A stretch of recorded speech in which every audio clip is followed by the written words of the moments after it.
You are watching the New American Media. Welcome back, everybody. I am your host, Brian Engelman. Thank you for joining us here on the NewAmericanMedia.com's TNAM radio network for Agree to Disagree. We try to do this most Fridays. Occasionally we pre-record or post-record, but so be it. All of our content can be found at thenewamericanmedia.com. Make sure that you're following us on Twitter at American_media_. Go on YouTube and subscribe to our page. Have over 200 subscribers and 45,000 video views, and there's a lot of cool content on there. YouTube.com/TheNewAmericanMedia. We are joined with our special guest host. His name is Blake the Eccentric Walley. He is a radio host on the Freedomizer Radio Network. You can find him Monday, Wednesday, Friday from noon to 1:30 p.m. Pacific on Eccentric Perspective at freedomizerradio.com. Click, play, listen live. And you can also subscribe to his Eccentric Perspective podcasts by going to iTunes and typing in Eccentric Perspective and downloading the podcast, because Blake and I tend to co-host on Mondays on his show, and then Blake tends to be a guest over here on Agree to Disagree on our show, because I feel that we're out of time. I just don't think we have a lot of time to work on polishing a rough draft. We need to get our rough drafts out. We need to speak quickly. We need to try to do everything we can to sound the bell of awareness when things are not feeling right, to try to help our brethren, help our neighbors and friends and family, and to just try to stand up for policies that are really steering us in what I believe is the wrong direction. I think Blake does too. And that's why we do what we do. So please make sure you're following us on Twitter. Blake's Eccentric99. We are American_media_. This is Hurricane Sandy. This is a major threat to portions of the Mid-Atlantic and the Northeast. Residents from southern New England to New York, Pennsylvania, New Jersey, Delaware, Maryland, Virginia, and West Virginia should begin to prepare for Sandy. Blake, you made the comment, I brought up the hurricane, you said, wow, that story wasn't even on my radar, that things were so busy the other day, and I laughed at the punniness of it, but punniness, I like that. Yeah, it's very punny, but what are you thinking right now about this? Because it always brings me, all of these natural disaster stories gets me to talk about prepping. It's a subject I love, it's near and dear to my heart, and just wanted to get your thoughts on this. Yeah, the other day there was just so much going on in the news that I almost didn't even think of another hurricane. I didn't really realize how serious this thing was until today. And yeah, it's certainly interesting. It's a time for prepping. I don't know much about. I think what you were going to try to lead into with the theories of what's we'll get to that. Late. Okay. All right, we'll get to that in a second. Let me just get the details out for everybody, because part of what we're doing, although I'm gonna have to lean on you on this one, Brian. No, I'm not the expert on this one. No, it's fine. It's just sometimes I forget that sometimes people get their information from us. We just give opinions over here, but we try to, definitely root things in fact. But here's what you need to know about the hurricane. While in all these projections, it can change hour to hour, so make sure you're getting your own personal updates on it. But don't rely on us. No, for your certainly. Hurricane information. Your hurricane supply headquarters. There's a lot of other things we can talk about, but not on a severe weather kind of thing. I think that might want to switch the channel. Well, I'll get you a few of the main points. While Sandy may spend some time this weekend as a high-end tropical storm rather than a full-fledged hurricane, it in no way does this lessen the danger to the Mid-Atlantic and the Northeast. Nearly all computer model forecasts expect Sandy to strengthen again when it interacts with jet stream energy Sunday into Monday, as we will explain later in this story. Below, we have a breakdown of the impacts and the timetable. You can find this. I'm on weather.com. That would be a good place to go. Northeast, Mid-Atlantic, prepare for widespread impacts. There remains some uncertainty with the timing of when the worst impacts will be felt in the Northeast and Mid-Atlantic. The forecast involves a rare, complex atmospheric setup that will allow the system to pivot back to the northwest into the region rather than simply moving out to sea. So how unusual is this? Where exactly this pivot back to the west or northwest occurs will dictate the timing and where the worst of Sandy ultimately hits. That said, Sandy will have a large and expanding windy field, and therefore effects from the system will stretch across a wide area, blah, blah, blah, blah, blah, blah, blah. couple of key points. Number one, on all of the talk shows talking about this, all of the news channels, they were talking instantly about how does this impact the election. What if the power goes out and stays out for an extended time, like 2 or 3 weeks? So be prepared for that. They're also talking about that a lot of the damage caused during these hurricanes is from the flooding that occurs inland. When the hurricane system brings in tons and tons of water, everything will flood, and people will die if you're not careful, so you need to be aware. You can't just ignore the warnings like so many people did in New Orleans. You also have to be aware that this is a very rare system, and there's something called HAARP. Now, it's HAARP. I'm on this website here. I've listened to these guys a few times. HAARP.net. Dr. Nick Begich. I've heard him on Coast to Coast. Yep, I know the name. Indeed. So this HAARP program, trying to figure out that there's this whole overview. Let me just pick this up here. HAARP boils the upper atmosphere. HAARP will zap the upper atmosphere with. By the way, HAARP. It's this program. I'll just get to it down here. HAARP will zap the upper atmosphere with a focused and steerable electromagnetic beam. It is an advanced model of the ionospheric heater. The ionosphere is the electrically charged sphere surrounding Earth's upper atmosphere. It ranges between 40 to 60 miles above the surface of the Earth. Put simply, the apparatus for HAARP is a reversal of a radio telescope where antennas send out signals instead of receiving. HAARP is a test run technology for a super powerful radio wave beaming technology that lifts areas of the ionosphere by focusing a beam and heating those areas. Electromagnetic waves then bounce back onto the Earth and penetrate everything living and dead. Stands for High Frequency Active Auroral Research Program. It's mainly an academic project with the goal of changing the ionosphere to improve communications for our own good. However, other U.S. military documents put it more clearly. HAARP aims to learn how to, quote, exploit the ionosphere for Department of Defense purposes, end quote. Communicating with submarines is only one of those purposes. So, you can zap the ionosphere and create unnatural activities, Blake. And there are a lot of people that are concerned with this HAARP technology. And you keep hearing about this October surprise, wag the dog moment.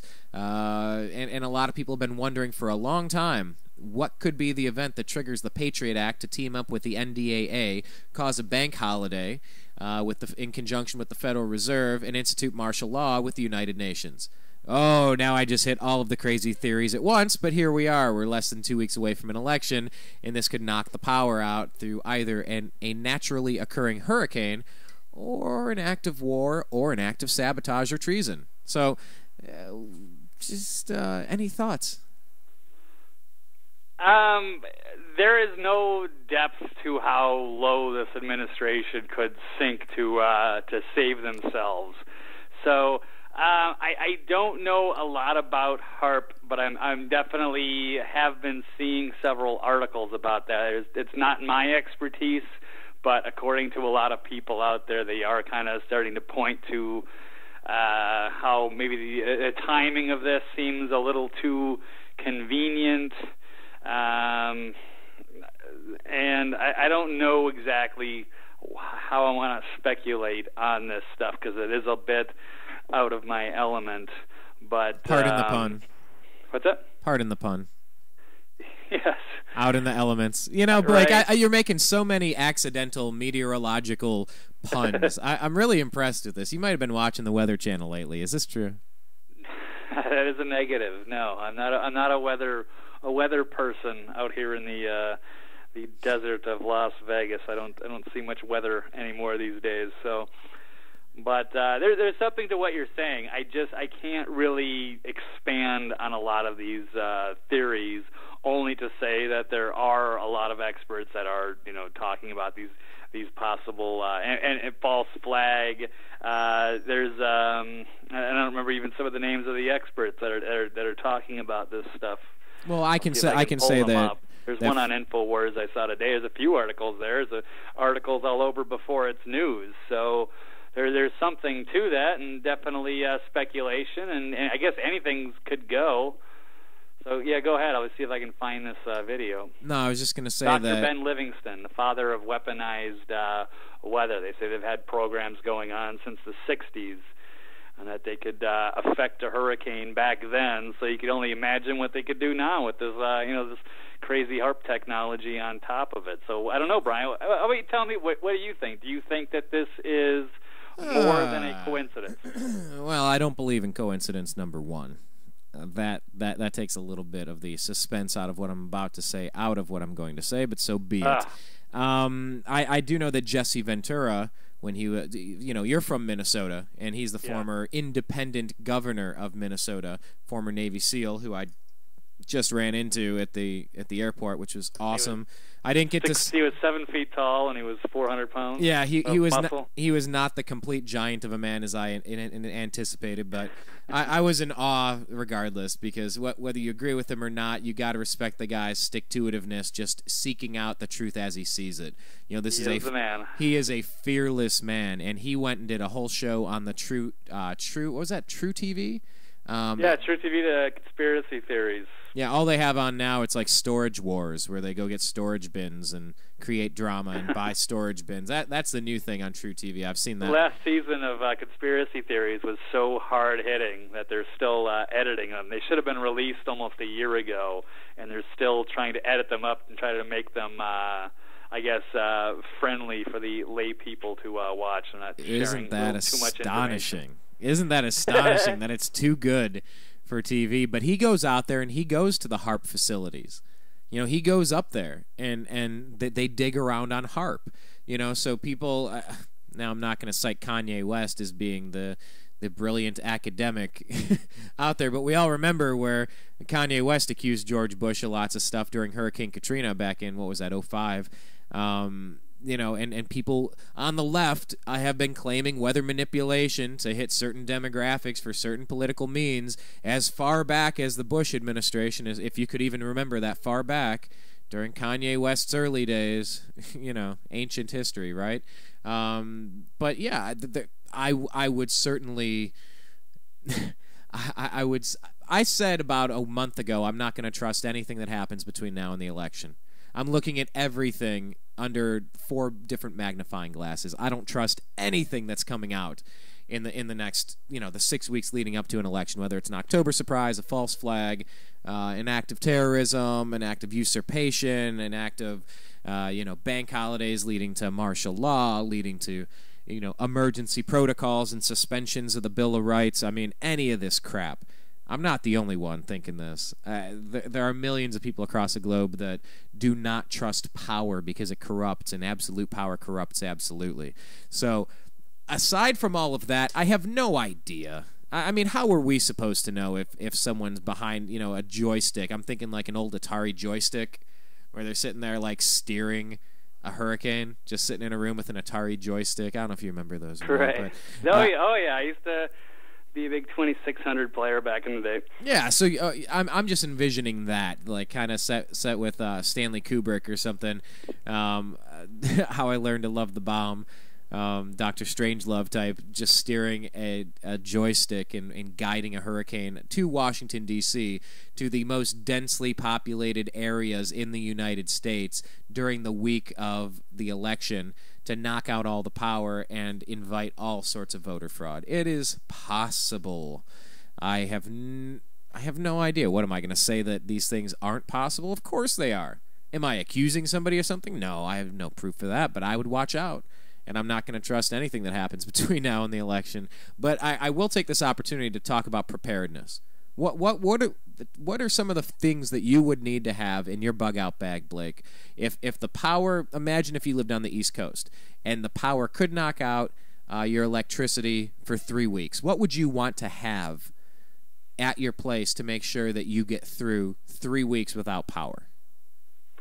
Well, Brian, you would be more of the expert in this case, but if you're asking me just off the top of my head, off the top of your head, I would say freeze-dried food. I would say extra water, but for sure, I get water delivered. I get those 5-gallon water. I get my water cooler set up. I don't drink the tap water.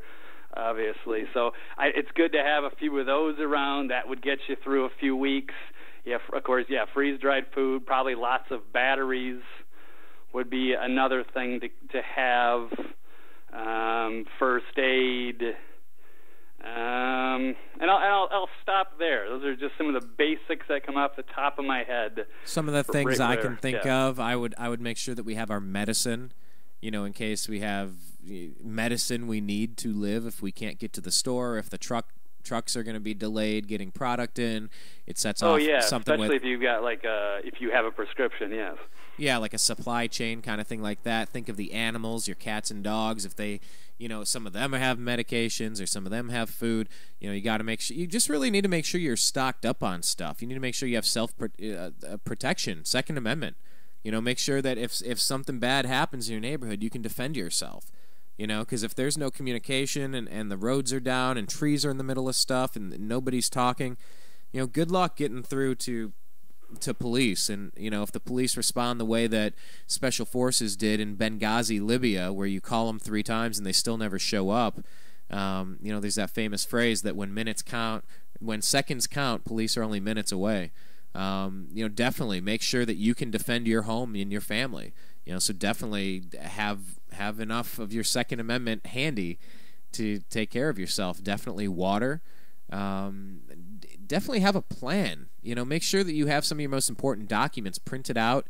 Have something like if you got to grab a bag and go if your house catches on fire. Say there's an electrical short because something's flooded and it set off a spark. Something could flood and burn at the same time. The Cuyahoga River in Ohio caught on fire, so we know that this can happen. But just imagine if you got to get out of your place in 30 minutes. Do you have your stuff in a bag? Are you ready to go? Do you have your bug-out bag? Do you have a way to get your animal out of there? Do you just have the things that matter? If your whole house, if all your belongings disappear, what would be important to have in a backpack? Get that stuff ready.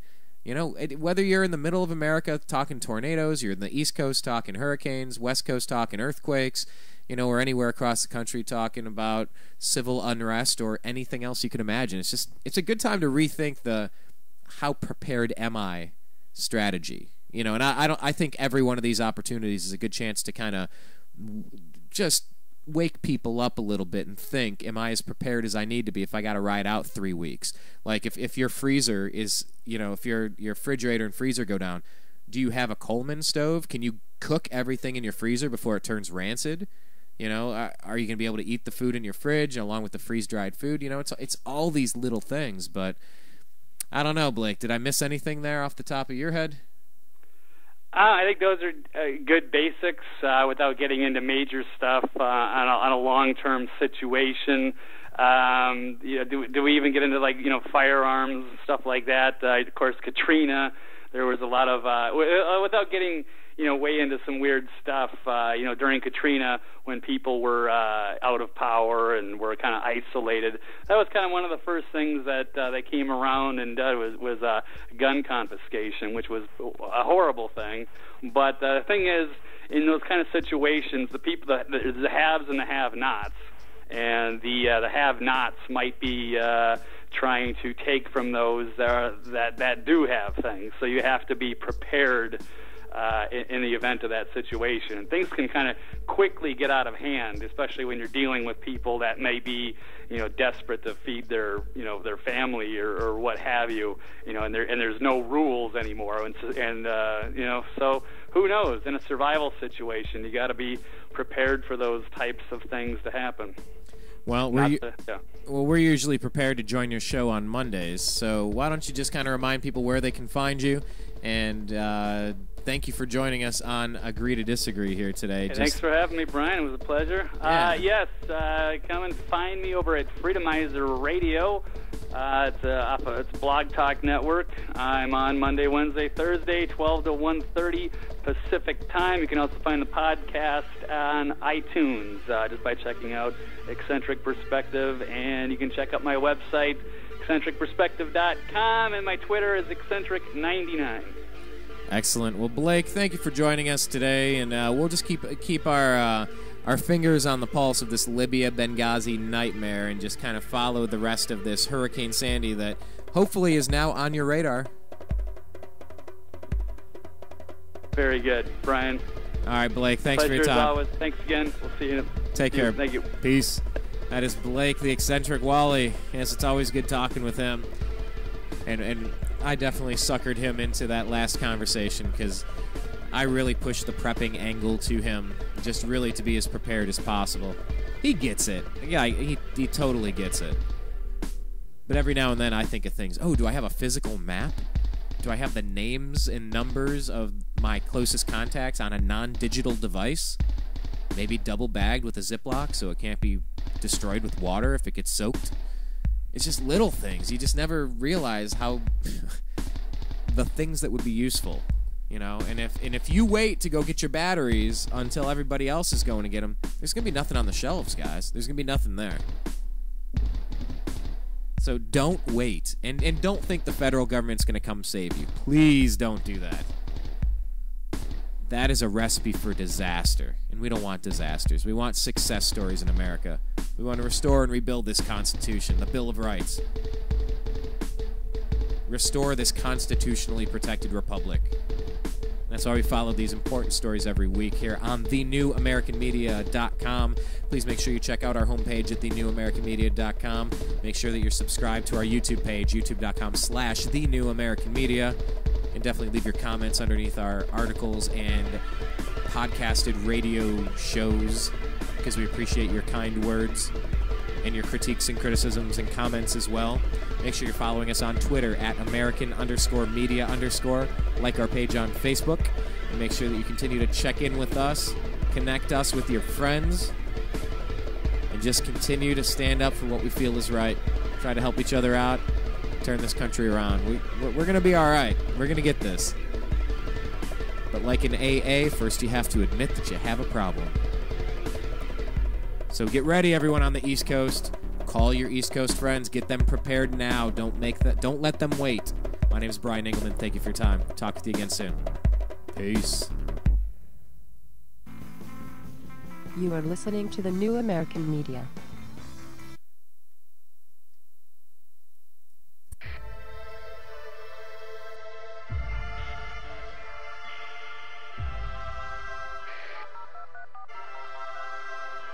Welcome back, netizens, to this newest edition in Juice Media series of rap news journalism with me, Robert Foster. This evening we're actively delving in depth to facts which affect all of us who dwell on this internet. And we've got to give a special welcome to all the ladies and agents from the NSA, AZ, or MI5. Glad you're listening in, because today's show is all about surveillance and how it's spreading from the streets into our modems. As we speak, laws are being tacitly written in to implement ways of controlling the expanse of this internet to keep us safe, we're told. But from whom? And will this place ever be the same if these plans go through? To find out, we connect with our first guest to comment on the matter. We're live at the Panopticon with General Baxter. General, son, good to have you back again with us. Explain why the state is spying on us. My fellow Oceanians, as you know, we've always been at war with Eurasia. Or is it East Asia? Either way, it's war and we need division to wage it. But now the proles are connecting online, bypassing these illusory divisions of race, religion, and nationality. Sounds grand to me. It's a catastrophe. Centuries of hard work are being undone, profits are vanishing, and it's due to the internet. It's empowering humanity. We need to get this snafu under control rapidly. How? Behold the latest weapon in the war of terror. Our greatest invention since 9/11. Guaranteed to keep us free and safe forever.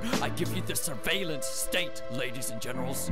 Our secret wires log your keys dial. Monitor every single number on your speed dial. Rewind straight to your position with facial recognition and pinpoint you within 0.03 of a mile. We've put eyes everywhere without consulting you, keeping you safe whether or not you want us to. Soon there'll be no freedoms left for threatening.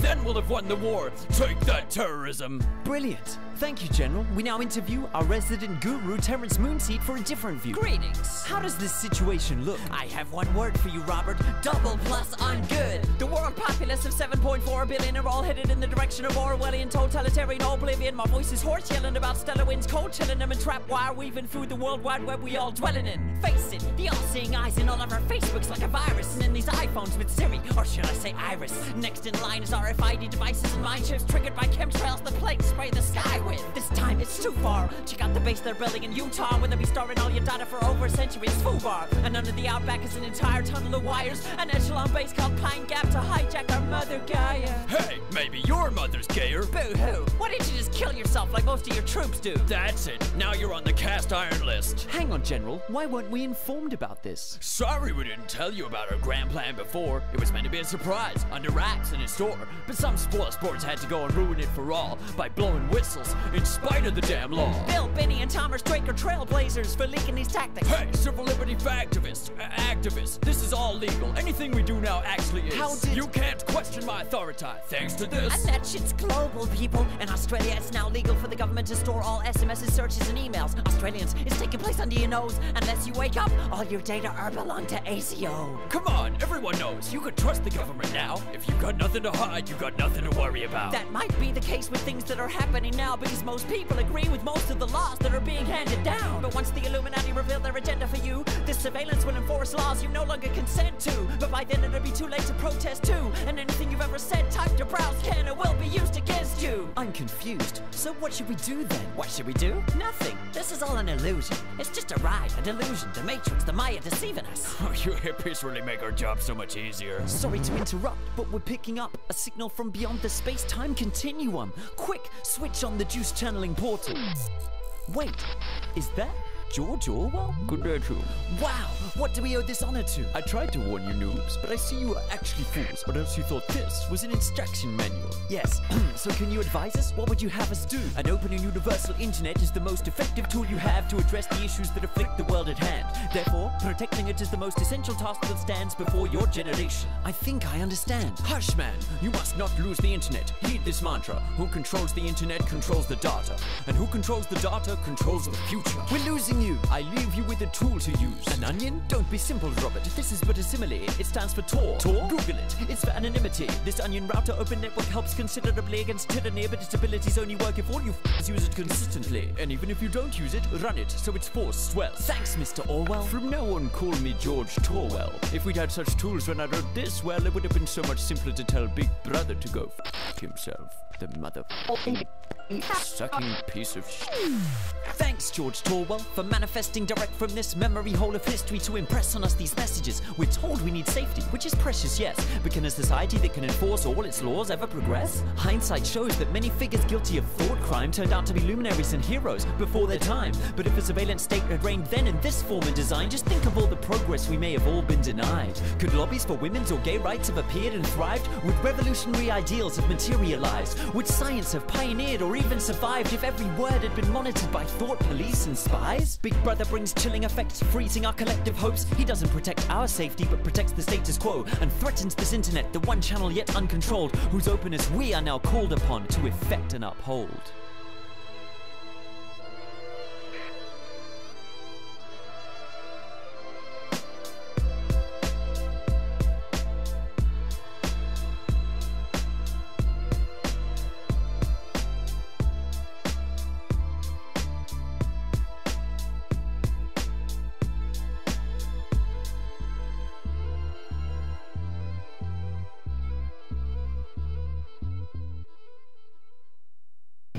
If you're tired of the other stuff, take a look at thenewamericanmedia.com.